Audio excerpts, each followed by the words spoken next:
So, do you guys remember that time I once said stuff breaks? Well, it's still true.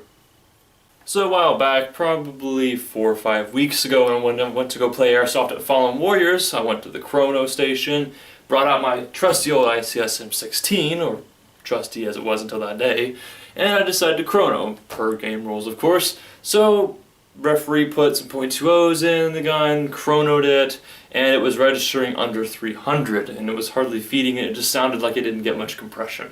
So, naturally, I'm wondering what the heck. My gun normally fires at right at 400, right below the field limit to where I can still play and still have as much FPS as I can. So I take it back to my car and I pop the receiver up, and I'm looking at it, and I pull the upper gearbox out because it's an ICS split, and I look at it, and the gearbox shell is just completely broken. Like, what in the world? So you guys are going to see that on screen right now. As you can tell, it's just completely broken, completely useless. Yes, I know it wasn't radiused. I was kind of doing a test, quote unquote, and it really just came back to bite me in the butt. So that being said, I had to order a new split shell and install that and swap some parts over, and in the meantime my piston stripped in the process, my Lonex red piston. When the gearbox broke, it basically stripped as well. So I just put a new piston in, I did some stuff, and when I ordered some parts from Brill Armory, I thought, why the heck not? Let me just order some more parts and kind of top off this gun, if you will. There is the broken ICS shell, and there is the brand new ICS shell. Those are the keen eye will notice that the new ICS shell is radiused and the old one was not, and that was to its own detriment, of course. Let's talk about what I did to the inside. So, other than the piston swap, nothing has really changed. Like I said, my Lonex red piston has, pretty much committed seppuku, so I had to replace it, like I said. I did go with a SEMA piston that is almost all plastic except one metal release tooth, and that is because I wanted to kind of experiment a little bit. These are tough pistons. Like, I don't think I've ever broken a SEMA piston before. So, yeah, that's kind of cool. I'm going to test this piston out and see how long I can push it, basically, because this thing died, and I want to see if this one does. But this one died on, a fault of something else breaking, so it was like a secondary failure, really. Not necessarily the Lonex piston's fault. Just so you guys do know, this piston is still salvageable. What you can do is you can jam epoxy in here, or you can even cut it down right here. I would probably jam epoxy.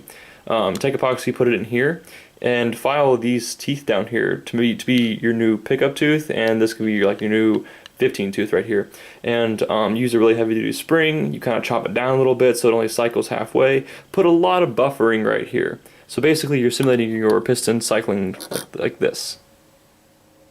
All the way back here to just about right there. And so that's how that would work. And it's a different way of cycling your gearbox.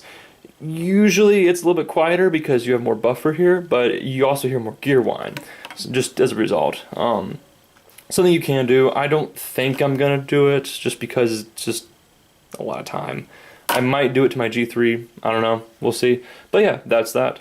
And here's the SEMA piston. It's in rather good shape. Pickup tooth still looking strong. It's a SEMA piston as well, or something like that. I'm not exactly sure what piston head this is. But I do know this piston is SEMA. So not Swiss cheese at all. It does have that lug nut in the back of it. So yeah. Let's talk about what else I did to the gun. One of the things I also replaced with this gun when the gearbox shell broke was I ordered a new barrel, and I ordered a ZCI 603, 602, 363mm steel barrel, and I replaced it, or I replaced this Mad Bull with that ZCI. The reason why I did that is because ZCI steel barrels are just naturally heavier than aluminum barrels. Of course, steel is heavier than aluminum. Duh, that's a given. This means less vibrations naturally. So, in addition, this Mad Bull 603, the Teflon coating on the inside, was starting to wear out, and I could definitely see it in my performance on the field. The BBs were just scattering left and right past 220 feet, 230 feet, and that's just a no-go for me, horrible spreads. So definitely going to replace that. So I replaced it with this nice ZCI steel 602 millimeter barrel, and it is functioning flawlessly. I really do like this barrel. I really do recommend these barrels for budget builds. I mean, of course, PDI and Prometheus and those barrels are fantastic, but not everybody has $70 to drop on a barrel. And if you've got 20 bucks and you need a barrel, go ZCI. So real quick thing I want to touch on. A lot of people don't think you can get really good air seal with stock piston heads. So here you go. I'm not sure what piston head this is, but it is a stock piston head. I think it's SEMA, but normally their piston heads are white, but we'll see. Anyway, see, perfect compression. Finger over the nozzle. Now I should really test, after this I'll have to off-camera test the barrel to hop up to, or the gearbox to hop up air seal, but you know, I'm certain it's okay. So anyway, yeah, you can get great air seal with this, even a stock piston head. So just keep that in mind, guys. You don't always have to go out and buy a brand new piston head. Oftentimes they actually don't work as well as stock piston heads. Just a fun fact. This is a chrono test with 0.28 gram BBs. Here we go.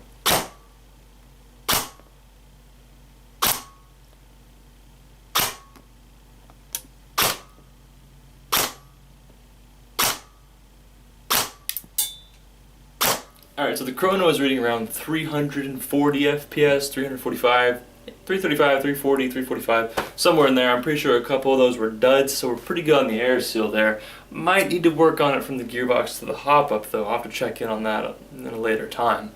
But that is basically what's going on with the M16. Like I said, the gearbox shell cracked, so I got to replace the gearbox shell, and I wanted to, replace a couple other things that I was meaning to replace. Now, unfortunately, every video must end, and this is where this video is going to end. Hope you guys enjoyed it. If you did, give this video a like. It actually really helps. And if you did like it, tell me why you liked it.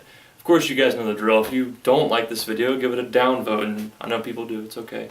And tell me why. I'm always open to criticism as long as you're not a troll, which I don't care. Say whatever you want on my page, I don't care.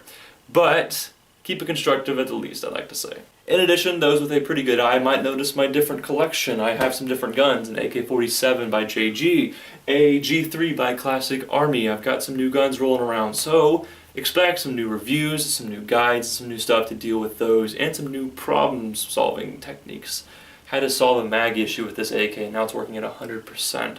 So you might see a video on that pretty soon. In addition, before I let you guys go, remember to go check out my Facebook page, my Instagram, and subscribe to my YouTube channel if you haven't already. In addition, at the very least, go check out my Patreon account. You don't have to support if you don't want to. Subscribing is more than enough help as it is. But every bit of contribution most certainly helps in Patreon. Alright, now that my spiel is completely out of the way, I will let you guys go. See you later, Tex, and remember, stay tuned.